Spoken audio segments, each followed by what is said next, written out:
Ketika hidup terasa berat, tangan-Mu Tuhan selalu menopangku. Di saat jalan terasa buntu, cahaya-Mu Tuhan selalu terangiku. Mujizat-Mu masih terjadi tiap hari, selalu terjadi. Mujizat-Mu masih terjadi setiap hari, selalu terjadi.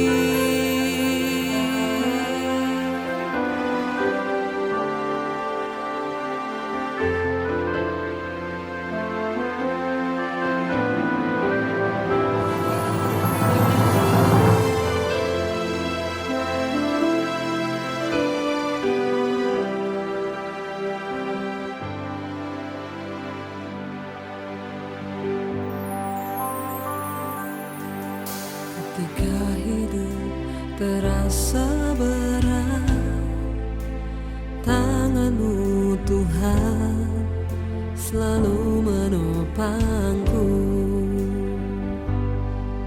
Di saat jalan terasa buntu, cahaya-Mu Tuhan selalu terangiku. Mujizat-Mu masih terjadi tiap hari, selalu terjadi. Mujizat-Mu masih terjadi setiap hari, selalu terjadi. Mujizat-Mu masih terjadi. Tuhan, terima kasih Tuhan untuk kasih setia-Mu Tuhan yang tidak pernah habis dalam hidup kami Tuhan. Ajar kami Tuhan untuk semakin taat Tuhan kepada-Mu Tuhan. Kalau sekarang kami ingin memuji dan menyembah nama-Mu Tuhan, kiranya Engkau hadir di tengah kami Tuhan. Terima kasih Tuhan, terima kasih. Tak pernah berakhir kasih setia-Mu Tuhan.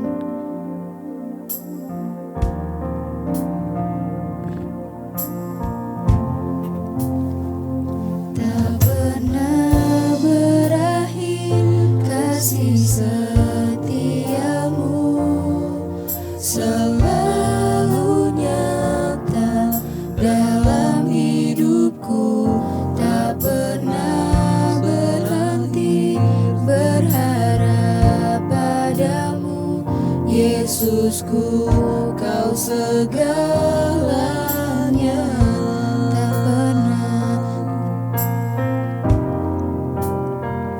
Tak pernah berakhir kasih setia-Mu,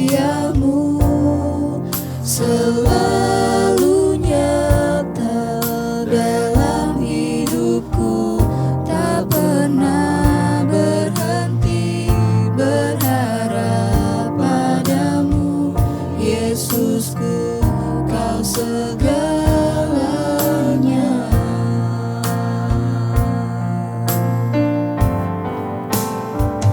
Tak pernah berakhir kasih setia-Mu, selalu nyata dalam hidupku. Tak pernah berhenti berharap padamu, Yesusku, Kau segalanya.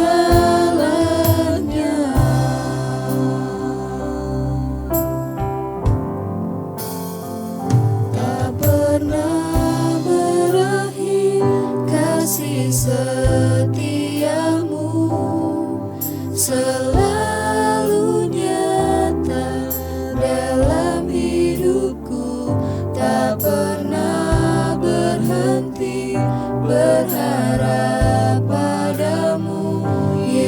Yesusku, Kau segalanya.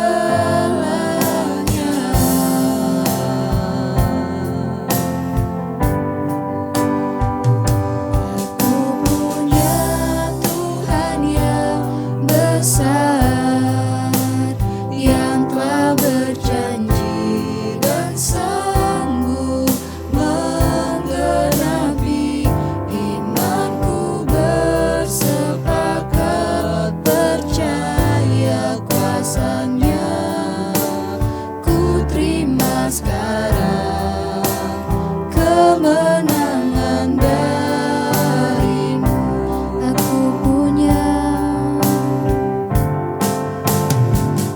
Aku punya Tuhan yang besar, yang telah berjanji dan sanggup menggenapi.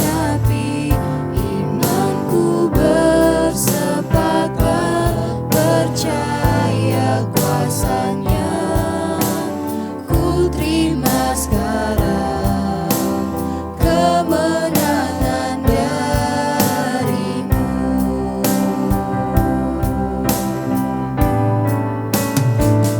Aku punya Tuhan yang besar, yang telah berjanji dan sanggup menggenapi.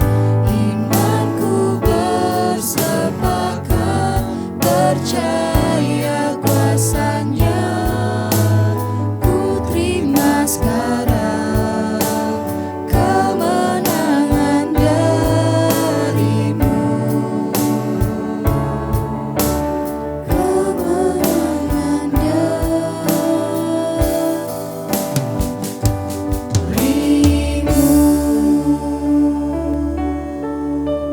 Terima kasih Tuhan buat hari ini. Kami percaya penyertaan anugerah-Mu senantiasa melimpah atas kami. Dan hari ini Tuhan, Engkau memberikan kami kesempatan untuk kembali beribadah secara online. Tuhan, biarlah iman kami semakin bertumbuh. Dan kami berdoa hari ini Tuhan, sampaikan isi hati-Mu bagi kami. Tidak ada lain yang kami butuhkan hari-hari ini selain pertumbuhan iman kami di dalam Engkau. Sebab di saat keadaan semuanya berubah, namun ketika iman kami kuat, kami percaya tidak ada satupun yang bisa menggoyahkan hidup kami. Urapi hamba-Mu yang tidak ada apa-apanya, urapi setiap kami. Dalam nama Yesus kami buka hati bagi firman Tuhan. Haleluya, haleluya, amin, amin. Iya, shalom saudara, kembali lagi berjumpa kita ya di hari Minggu ini. Dan tanpa terasa waktu terus berjalan, namun satu hal yang saya percaya dan imani bahwa pemeliharaan Tuhan selalu nyata buat setiap kita yang mau bersungguh-sungguh mencari Dia. Iya, baik, kita akan sama-sama belajar firman Tuhan hari ini. Mari kita buka bersama Injil Matius pasal yang ke-16. Injil Matius pasal yang ke-16. Firman Tuhan berkata ayat 21, pemberitahuan tentang, ya jadi di sini judul perikopnya, ya Injil Matius 16 ayat 21, pemberitahuan pertama tentang penderitaan Yesus dan syarat-syarat mengikut Dia, ya. Ini pertama kalinya Yesus memberitakan kepada murid-muridnya bahwa Dia akan menderita. Ayat 21, sejak saat itu Yesus menyatakan kepada murid-muridnya bahwa Ia harus pergi ke Yerusalem dan menanggung banyak penderitaan dari pihak tua-tua, imam-imam kepala dan ahli-ahli Taurat. Lalu Ia dibunuh dan dibangkitkan pada hari yang ketiga. 22, tetapi Petrus menarik Yesus ke samping dan menegur Dia, katanya, Tuhan, kiranya Allah menjauhkan hal itu. Hal itu sekali-kali takkan menimpa Engkau. Ya, ayat 23. Maka Yesus berpaling dan berkata kepada Petrus, enyahlah iblis, engkau suatu batu sandungan bagiku. Sebab engkau bukan memikirkan apa yang dipikirkan Allah, melainkan apa yang dipikirkan manusia. Lalu Yesus berkata kepada murid-muridnya, setiap orang yang mau mengikut aku, ia harus menyangkal dirinya, memikul salibnya, dan mengikut aku. Karena barang siapa mau menyelamatkan nyawanya, ia akan kehilangan nyawanya. Tetapi barang siapa kehilangan nyawanya karena aku, ia akan memperolehnya. 26. Apa gunanya seorang memperoleh seluruh dunia tetapi kehilangan nyawanya? Dan apakah yang dapat diberikannya sebagai ganti nyawanya? Sebab anak manusia akan datang dalam kemuliaan Bapanya diiringi malaikat-malaikatnya, pada waktu itu ia akan membalas setiap orang menurut perbuatannya. 28, aku berkata kepadamu, sesungguhnya di antara orang-orang yang hadir di sini ada yang tidak akan mati sebelum mereka melihat anak manusia datang sebagai raja dalam kerajaannya. Iya, saudara, ketika Yesus memberitahukan tentang penderitaan yang akan menimpa dia, bahwa dia akan disiksa dan dia akan dibunuh, tiba-tiba saja Petrus, saudara, ya, dengan lantang berkata ya kepada Yesus, ya.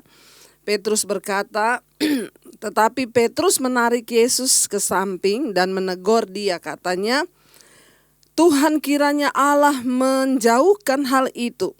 Hal itu sekali-kali takkan menimpa engkau, ya. Jadi Petrus ini ya berpikir bahwa ya kenapa Yesus berkata begitu, ya. Tuhan akan meluputkan dia dari semua itu. Allah akan meluputkan dia dari kematian dan penyiksaan itu. Ya, Petrus berpikir dengan pikirannya manusia. Dia berkata, Allah akan menjauhkan semua itu dan engkau tidak akan mengalaminya. Ya, tetapi Yesus berkata, ya ayat 23, maka Yesus berpaling dan berkata kepada Petrus, enyahlah iblis, ya. Engkau suatu batu sandungan bagiku, sebab engkau bukan memikirkan apa yang dipikirkan Allah, melainkan apa yang dipikirkan manusia.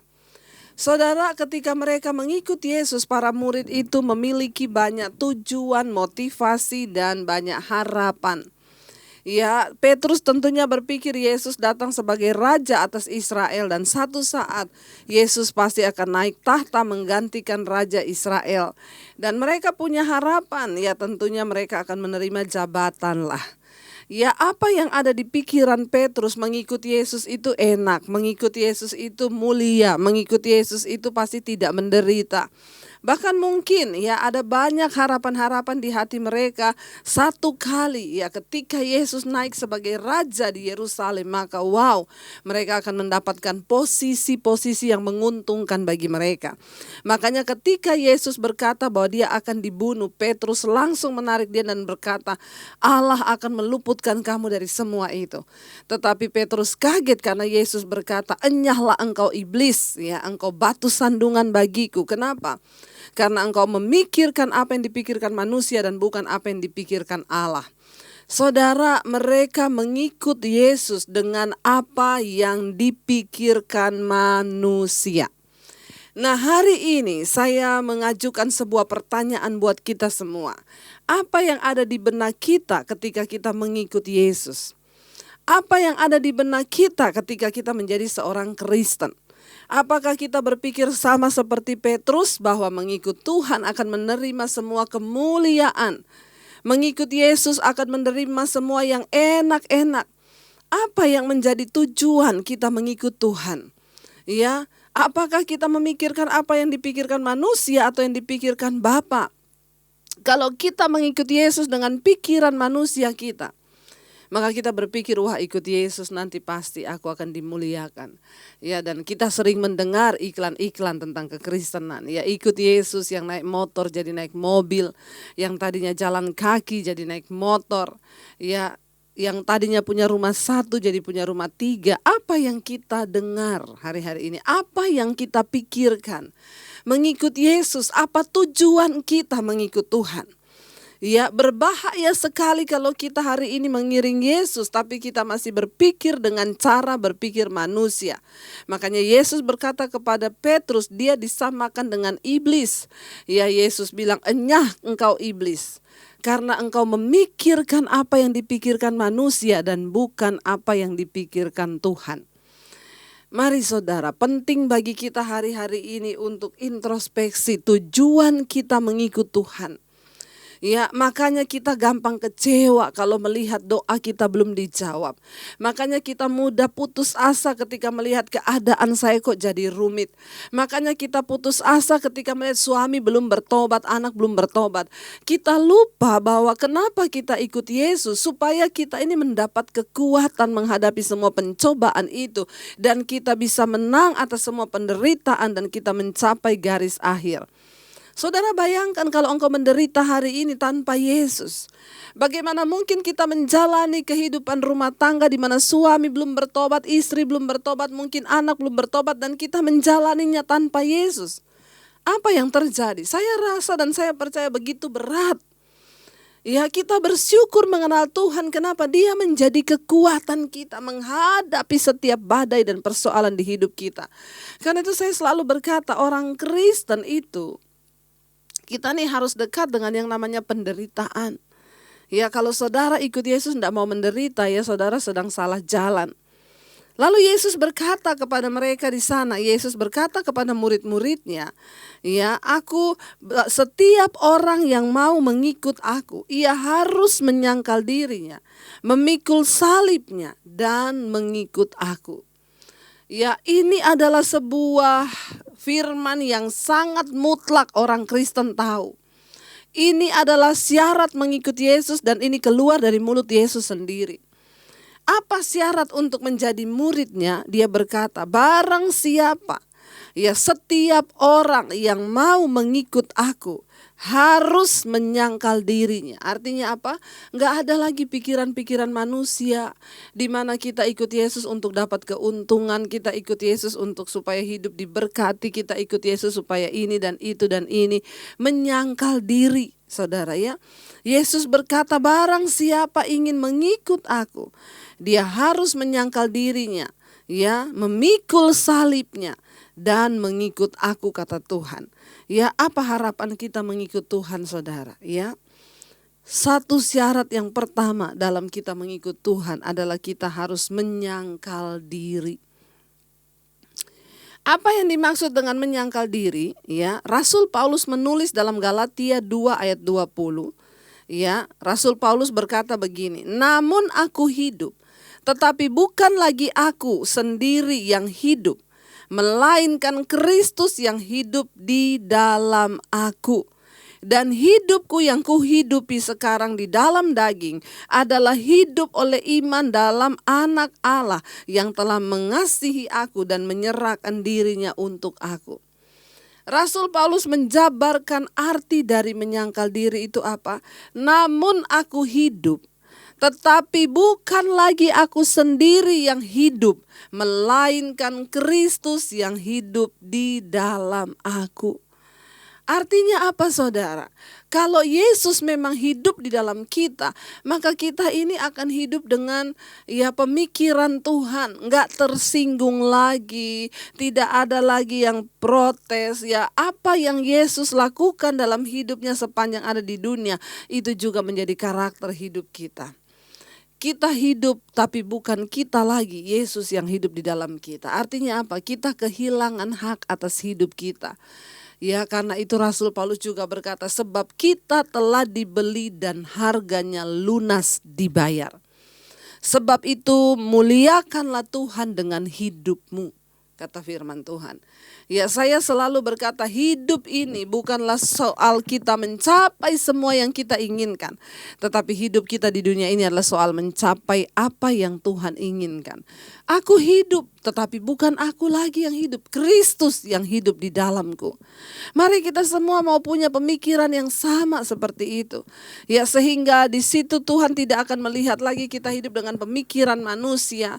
Saudara, soal berkat, soal kekayaan, soal kenyamanan, semua itu Tuhan berkata bonus yang akan ditambahkan waktu kita sudah berhasil menyangkal diri. Ya, bagaimana kita nih bisa menyangkal diri secara utuh? Waktu kita sudah mengalami penderitaan, proses pergumulan, dihancurkan kedagingan kita. Ya, kemarin kita sudah belajar di doa malam tentang di mesbah doa tentang hamba. Yesus adalah satu-satunya yang sudah membuktikan dia menyalibkan kedagingannya, dia mati atas dirinya sendiri dan dia mau hidup bagi kehendak Bapa. Kenapa Yesus harus bergumul di Taman Getsemani? Bapa, kalau bisa cawan ini lalu daripadaku, tapi jangan kehendakku, biar kehendakmu. Artinya apa, saudara? Dia sedang memberikan teladan kepada setiap kita yang mengaku murid Kristus untuk kita ini sungguh-sungguh melihat bahwa kita hidup bukan untuk kehendak kita lagi, tapi untuk kehendak Bapa. Makanya Rasul Paulus berkata, aku hidup, namun bukan lagi aku sendiri yang hidup di dalamku, melainkan Kristus yang hidup di dalamku. Dan karena itu, sejak kita tahu bahwa kita telah ditebus, harganya lunas, dibayar, hidup kita bukan untuk kita lagi, tapi untuk Tuhan. Ketika saya belum mengenal Yesus, saya hidup bagi cita-cita saya hidup bagi kepentingan saya hidup bagi apa yang saya mau kejar. Tapi ketika saya mengenal Yesus, saya diremukkan, saya dimatikan dagingnya, saya mengalami penderitaan yang begitu hebat. Dengan sebuah tujuan untuk apa saudara? Yesus Tuhan sedang mematikan semua keakuan saya. Diproses habis sampai saya bisa berkata, Tuhan, hidupku ini hanya untuk memuliakan nama-Mu. Seringkali ketika saya sedang diproses mengikut Tuhan, rasanya saudara ya numpang di kos-kosannya orang tanpa uang, tanpa gaji, ya malah jadi seperti pembantu harus bekerja di sana. Iblis datang membuat menggoda pikiran saya, pulang ke rumah keluargamu, tinggalkan saja Yesusmu, kembali ke sana lebih enak. Tapi saya berpikir saudara, ayat itu yang menjadi kekuatan bagi saya. Saya bilang, iblis, aku telah dibeli dan hargaku lunas dibayar. Dan karena itu hidupku sekarang hanya untuk memuliakan Tuhan. Mari kita punya pemikiran yang seperti itu. Kita mati bagi daging kita. Kita mati bagi segala keakuan kita. Dan ketika kita ini sedang dipersiapkan Tuhan untuk mencapai tujuan Tuhan, kita harus mengalami banyak proses dan penderitaan. Tapi gak apa-apa saudara, itu bagian dari Tuhan sedang menyempurnakan iman kita hari-hari ini. Ya, mari kita terus berserah pada Tuhan. Mari kita terus minta kepada Tuhan untuk diberikan kekuatan. Untuk apa? Supaya kita bisa melewati semua penderitaan dalam proses mematikan daging. Ya, nggak enak ketika daging itu harus diproses, kita harus tahan, kita nggak boleh marah, kita nggak boleh membalas, kita cuma berserah, duduk di kaki Tuhan dan berkata, Tuhan, semua hak hidupku, ya Tuhanlah yang sudah menebusnya. Jadi aku nggak punya hak lagi, lakukan sesuka-sukamu atas hidupku Tuhan. Ya, ketika kita mau berkata bahwa aku telah mati bagi diriku sendiri dan aku mau biar Tuhanlah yang hidup di dalamku. Kita punya tujuan, aku hidup bagi kepentingan Tuhan. Makanya mulai dari sekarang saudara, tanamkan pada anak-anakmu. Katakan kepada mereka, ya, saya selalu berkata pada anak-anak saya, jangan kejar cita-citamu, tapi kejar cita-cita Tuhan atas hidupmu. Karena jalanmu dan jalan Tuhan itu seperti tingginya langit dari bumi perbedaannya. Tuhan mau saudara supaya kita ini mengarahkan diri kepada panggilannya. Ya, hanya orang-orang yang sudah mematikan daging yang bisa masuk di dalam kerajaan Allah. Ya, aku hidup, tapi bukan aku lagi yang hidup, Kristus yang hidup dalam aku. Yang kedua, Yesus berkata apa? Sangkal dirimu, pikul salibmu. Semua orang yang mengaku ikut Kristus harus memikul salib. Kalau saudara belum ada salib, hari ini saya doakan supaya saudara dikasih salib. Artinya apa? Penderitaan. Salib berbicara tentang penderitaan. Ya, bagaimana kita itu harus memikul salib kita masing-masing. Dan setiap orang itu diberi salib sesuai dengan takarannya yang berbeda-beda. Ya, Yesus berkata, pikul salibmu. Ya, baru engkau bisa ikut aku.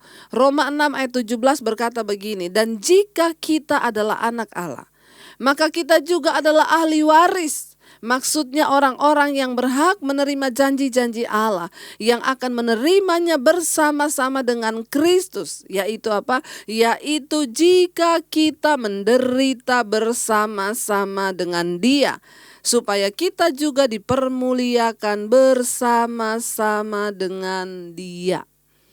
Ya, banyak orang saudara baca ayat ini cuma bagian A saja. Ya, kita sering mengucapkan ayat ini yang dihafal cuma bagian A. Dan jika aku adalah ahli waris, adalah anak, maka aku juga adalah ahli waris. Maksudnya adalah orang yang berhak menerima janji Allah dan yang akan menerimanya bersama-sama dengan Kristus. Wah, ayat A-nya ini kita hafal di luar kepala. Kita perkatakan tiap hari kalau berdoa, tapi kita lupa memperkatakan yang bagian B berkata di sana, yaitu jika kita menderita bersama-sama dengan Dia. Setelah kita menderita bersama-sama baru apa? Supaya kita juga dipermuliakan bersama-sama dengan Dia. Tidak pernah ada kemuliaan tanpa salib. Ya, Kristus tidak akan mungkin menerima kemuliaan kalau Dia tidak taat sampai di atas kayu salib. Ya, salib berbicara tentang penderitaan. Mari kita semua menyadari dan punya konsep yang benar dalam mengikut Tuhan, saudara. Kenapa Tuhan izinkan penderitaan ada dalam hidup kita? Karena engkau sedang disempurnakan menjadi murid Kristus. Kesempurnaan kita di dalam mengikut Yesus adalah ketika engkau memikul salib. Mungkin hari ini saudara sedang memikul salib suamimu yang belum bertobat. Ya, mungkin hari ini engkau sedang memikul salib istrimu yang belum bertobat, anakmu yang belum bertobat. Mungkin salibmu hari-hari ini adalah dalam keuanganmu. Semua kita pasti punya masalah. Saya yakin yang namanya orang hidup itu selalu ada masalah. Ya, kalau sudah tidak ada masalah itu berarti sudah di kuburan, saudara, tidak hidup lagi ya. Tapi selama kita hidup ini kita punya masalah. Ya, dan ketika kita ini mengerti bahwa tujuan masalah itu Tuhan izinkan untuk membentuk kita menjadi sempurna, ya maka kita jalani semua penderitaan ini, berhenti menjadi orang yang terlalu alay dan baper. Apa itu alay? Ya, alay itu terlalu membesar-besarkan ya. Baper itu bawa perasaan terus dalam hidup ini. Ya, ada orang yang, Bu, saya mau bunuh diri, kenapa suami saya selingkuh? Aduh, saudara ya. Kita memang tidak bisa mengendalikan semua hal di hidup ini. Kita termasuk mengendalikan suami, kita nggak bisa mengendalikan anak, kita nggak bisa. Tapi kita punya kekuatan untuk mengendalikan diri kita sesuai dengan firman Tuhan. Pikul semua salib. Ya, bergumul untuk suamimu, bergumul untuk anakmu. Dengan mata yang terus tertuju kepada Kristus. Jangan bunuh diri, itu setan, saudara. Hari-hari ini setan menawarkan jalan pintas bagi kita dalam memikul salib. Ingat, ya kalau yang ada di benak kita adalah cepat-cepat pengen cari jalan keluar, maka kita tidak akan pernah mengerti rencana Tuhan. Saya selalu berkata, bagi Tuhan menjawab persoalan saudara dan saya itu semudah Dia hanya berfirman. Apa yang tidak mungkin? Tuhan hanya berfirman, jadilah bumi. Dia berfirman, jadilah langit. Dia berfirman, jadilah. Untuk menjawab persoalan saudara hari ini, keuanganmu, sakitmu, penderitaanmu, suamimu, Tuhan bisa gak berfirman, bertobatlah suamimu? Bisa. Ya, untuk menjawab semua persoalan kita bagi Tuhan hanya semudah Dia berfirman. Tapi yang menjadi sulit bagi Tuhan adalah membentuk sikap hati kita karena kita punya kehendak bebas. Tuhan menghargai itu dan Dia gak bisa paksa kita. Mari kita sendiri yang datang dan rendahkan diri dan berkata, Tuhan, aku percaya di balik semua salib yang sedang aku jalani hari-hari ini, pasti ada rencana Tuhan. Aku mau berhenti mengeluh, aku mau berhenti menyalahkan, aku mau berhenti bersungut-sungut. Aku mau berhenti mempersalahkan semua orang, tapi aku mau mengarahkan hatiku kepada Tuhan. Aku mau mengetahui apa maksud-Mu di balik semua penderitaan yang aku alami. Selalu ada maksud Tuhan. Biar kita saudara mau sungguh-sungguh mengiring Yesus dengan motivasi yang benar. Kenapa? Karena kalau engkau salah, maka salah semua tujuan hidupmu juga salah. Kita gak dapat mahkota kehidupan. Ya, sangkal dirimu, pikul salibmu, lalu ikut Yesus. Itulah yang Tuhan mau. Mari kita semua mau merenungkan firman ini. Saya percaya saudara, ketika kita punya pemahaman yang benar, ketika kita punya konsep yang benar, tidak seperti murid-murid yang hanya mau cari untung, berpikir secara manusiawi mengikut Tuhan mendapatkan keuntungan. Tapi mari kita, hari ini Tuhan sudah berbicara bagi kita. Mari kita mau sungguh-sungguh mengerti apa yang Tuhan mau di hidup kita. Kita mau bilang kepada Tuhan, kalau kami hidup, kami mau hidup bagi-Mu Tuhan. Hati kami tetap mau memandang kepadamu Tuhan. Kami mau melihat hanya kepada Engkau, Tuhan yang sanggup mengubahkan hidup setiap kami. Kami percaya Tuhan, kami dipanggil untuk hidup bagi kepentingan-Mu Bapa. Terima kasih ya Tuhan. Kalau ku hidup bagimu, hatiku tetap tetap menyembahmu. Dunia tak bisa menjauhkanku dari kasih-Mu. Selama kami hidup, selama ku hidup bagimu. Mataku tetap memandangmu. Dunia tak bisa menjauhkanku dari kasih-Mu. Sekali lagi saudara katakan, kalau kami hidup, kalau ku hidup bagimu. Hatiku tetap menyembahmu. Dunia tak bisa menjauhkanku dari kasih-Mu. Selama ku hidup bagimu. Mataku tetap memandangmu. Dunia tak bisa menjauhkanku dari kasih-Mu. Terima kasih Bapa, karena kami tahu kepada kami diberikan bukan hanya karunia untuk mempercayai Engkau, tapi kami juga diberi karunia untuk menderita bersama-sama dengan Engkau, supaya kami juga dimuliakan bersama-sama dengan Engkau. Tuhan, mampukan setiap kami untuk menjalani dan memikul setiap salib kami hari-hari ini. Kami tidak bisa lari, kami harus menghadapi dan menjalaninya, karena itu syarat untuk mengikut Engkau. Menyangkal diri, memikul salib dan mengikut Tuhan. Mampukan setiap kami hari-hari ini Bapa, terus berdoa, terus bergumul. Mungkin salib kami adalah suami, mungkin salib kami adalah istri, mungkin salib kami adalah anak. Mampukan kami untuk terus berdoa bagi mereka, agar mereka boleh diselamatkan bagi kemuliaan-Mu Bapa. Hamba berdoa untuk setiap mereka yang ikut ibadah online siang hari ini. Berikan kekuatan dan kemampuan untuk mereka boleh menang dan keluar dari segala pergumulan hidup mereka Tuhan. Sampai kami menerima mahkota kehidupan yang dijanjikan oleh Engkau. Kami kuat karena kami memandang kepada penderitaan Kristus. Karena kami mau mencapai mahkota kekekalan itu Bapa. Matikan setiap keinginan daging kami. Kami ingin menyangkal diri kami hidup, tapi bukan kami lagi, tapi Kristus yang hidup dalam kami. Terima kasih Bapa.